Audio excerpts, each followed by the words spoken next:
எல்லோருக்கும் பிரைஸ்லாட்.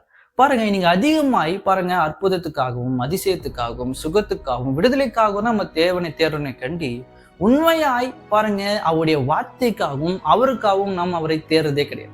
பாருங்க, யோவான் 6ஆம் அதிகாரத்துல பாருங்க திரளான மக்களுக்கு தேவன் உணவளித்து திருப்தியானதுக்கு அப்புறம் பாருங்க 25ஆம் வசனத்துல மக்கள் அவரை தேடி வரும்போது அவர் சொல்றார், நீங்க 50 நாள் திருப்தியானதுனால என்ன தேடுங்கன்றார். பாருங்க, மக்கள் பெற்றுக்கொண்ட அந்த அற்புதத்தினால் பாருங்க தேவனை தேர்றாங்களே கண்டி உண்மையாய் தேவனை மட்டும் அவர்கள் தேர்றதே கிடையாது. பாருங்க, பல வேளையில பாருங்க நம்ம இப்ப கூட ஒரு ஹீலிங்க்கோ இல்லை ஒரு மிராக்கிள் மீட்டிக்கோ டெலிவரன்ஸுக்கோ ப்ராஸ்பரிட்டிக்கோ ஓடுமை கண்டி பாருங்க சத்தியத்துக்காகவும் தேவனுக்காகவும் நம்ம ஒரு நாளும் கூடி வரது கிடையாது. பல வேளையில் நம்ம இதுக்கு தான் ஓடுவோம்.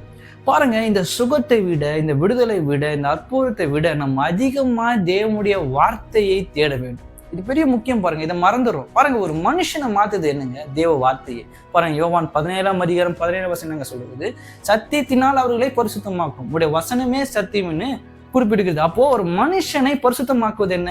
அவருடைய வார்த்தையை. ஒரு மனுஷனை சரியா வாழ வைக்கிறது என்ன?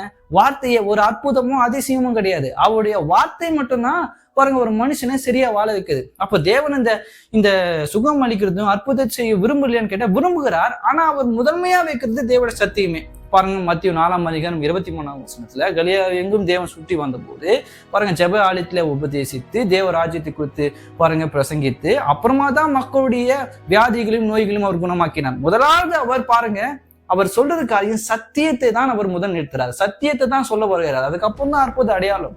ஆனா நிறைய பேர் எப்படி புரிஞ்சுக்கிறாங்கன்னா அற்புதத்தை பெற்றுக்கொள்வதற்காகவும் சுகத்தை பெற்றுக்கொள்வதற்காகவும் விடுதலை பெற்றுக்கொள்வதால் தான் நம்ம தேறோம். பாருங்க, நீங்க அந்த 10 குஷ்டரோகிகள் சுகமாக்கும் போது தேவன் பாருங்க 9 பேர் போயிட்டாங்க.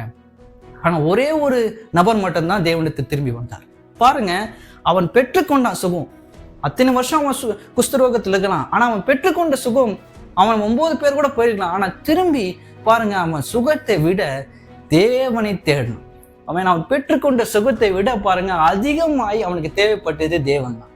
பாருங்க, இன்னைக்கு பாருங்க நாம் பெற்றுக்கொண்டு இந்த சுகம் விடுதலை பாருங்க நமக்கு கிடைச்சிருக்க இந்த அற்புதம், இதை விட எனக்கு மிக பெரியது தேவனுடைய வசனமே, அவர் மட்டுமே.